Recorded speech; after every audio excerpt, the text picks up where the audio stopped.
Marhay na hapon kaninyong tanan.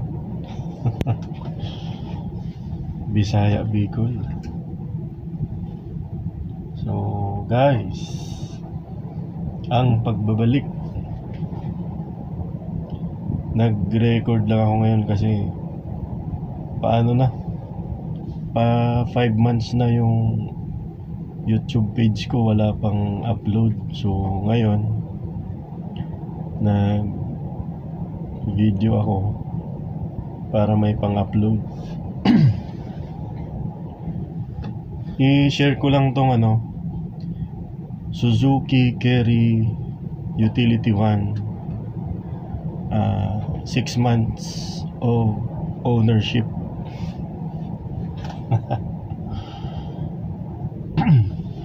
So ikwento ko lang yung mga napansin ko dito sa sakyan na to. Unang-una Unang-una yung body sa likod, yung cab. Hindi siya pulido na pagkagawa.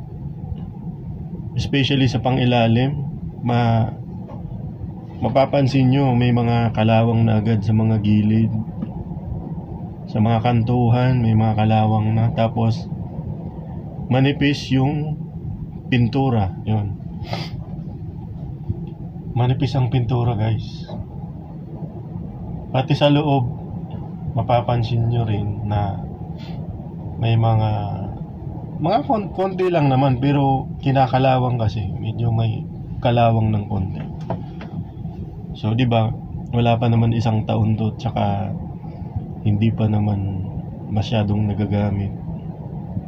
Tapos may mapapansin kang ganun. So ganun, hindi siya pulido yung cab sa likod.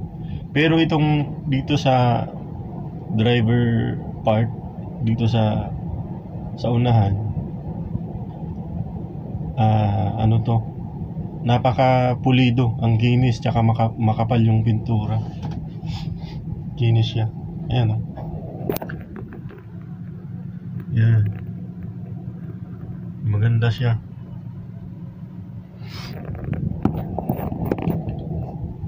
So yun, tapos yung leaf mulye, yung leaf spring, siya, kulang, masyadong malambot. So kailangan nito dagdagan pa ng isa na mulye, para kasi nung kinargahan ko to ng tiles, siguro nasa 1.5 tons. Sumobra nga ako, overload.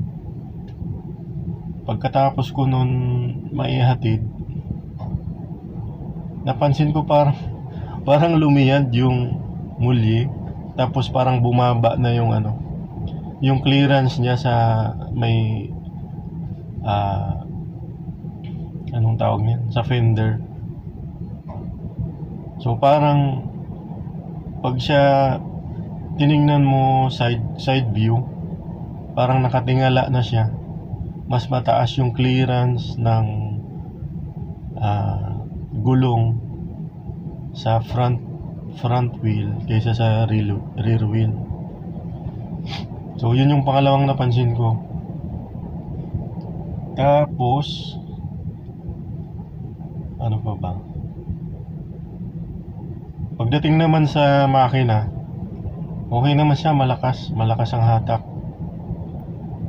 Sa 1.5 na engine, talagang hindi naman siya kinukulang kahit na loaded. Yun, hindi siya kinukulang ng puwersa. Yun. Tapos isa pa dito, yung aircon malamig. Kahit naka number 1 lang, okay na. Kahit sobrang init sa labas, naka number 1 lang, malamig siya, malamig. Tapos ang pala nito, pagka loaded, tingala na siya. So pag may biyahe ka pag gabi, yung mga makakasalubong mo sa sakyan mag-ano sa'yo, mag papass light, yung aanuhan ka, sisignalan ka na ibaba mo yung ilaw mo kahit hindi naman siya naka high beam. Kasi nga pag loaded siya, tingala, nakaganyan na, tingala.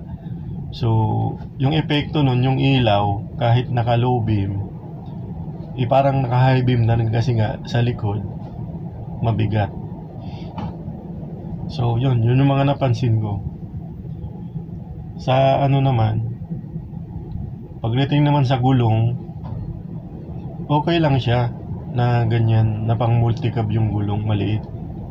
Rim 13, yan yung stock niya, pero mas okay kung mapalitan siya ng rim 15 para medyo malaki yung yung gulong, para na siya, parang L300 na, parang ganun na siya kalaki.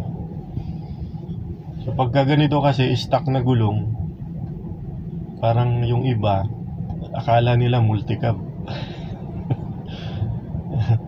Pero mas maliit yon yung multicab. Ito na yung standard size ng mga, parang na to, L300 ang size niya.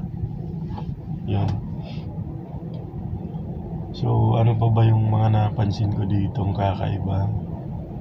Well, pagdating naman sa looks niya, mas para sa akin no offense doon sa mga naka L300, pero mas okay to yung fascia nito, yung fascia, yung mukha, mas okay siya, mas maporma siya para sa akin. Tapos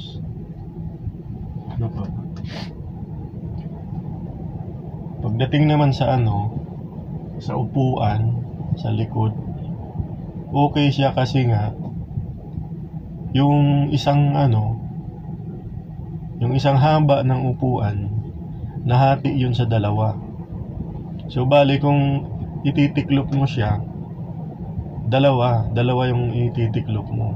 Hindi tulad ng isa L300, pag dinaas mo, isahan lang, buong upuan yun. So ito maganda kasi nga, halimbawa yung karga mo hindi naman puno dito sa sa loob.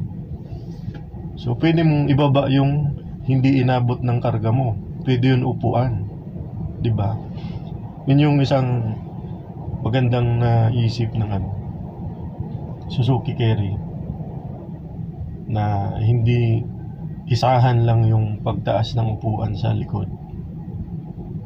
Tapos ano pa ba? Yung niya, sounds. Okay yung sounds niya. May bass, may super bass. So super bass ibig sabihin yung buong-buo yung sound, yung parang JBL na portable speaker. Yun, parang ganun.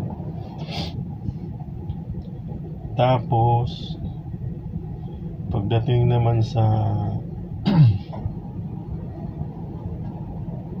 sa upuan dito sa driver seat, napaka-komportable din. So bale kaya dito yung 3 katao, isang driver tsaka 2 passenger pa ang kaya dito. So yun guys, gumawa lang ako ng video kasi nga parang within 5 months na hindi ka nag-upload, i-demonetize na ng YouTube yung channel mo. So sayang naman. Kahit paano kumikita ako doon. So yun lang guys, kwento ko lang sa'yo yung mga napansin ko dito sa sakyan na to. Basta all in all, yung na-experience ko dito, napaka okay, goods siya. Pang negosyo, pang pamilya, halos pwede mo gamitin sa lahat Yan na yung pwede mong kargahan ng motor, ng mga box, mga palay, bigas, pwede. Mga pasahero, mga tao, pwede. So yun, kaya ito yung binili ko kasi nga hindi pwedeng hindi ako kikita.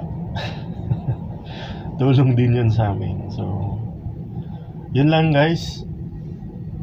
Sana nagustuhan nyo yung video. Hindi pa ako nakagagawa ng yung sa susunod pala ko to. Gagawan ko to ng tawag dun yung walk around. I-walk around ko kayo dito sa sasakyan na to. Napakaganda niya para sa akin, napakaganda, simple. Tapos reliable din. Kasi nga marami na rin to. As in marami na. Halos buong Pilipinas hindi pwedeng hindi ka nakakita ng ganito. Suzuki Carry utility van. Yun. So yun guys, hanggang dito na lang. Bye bye.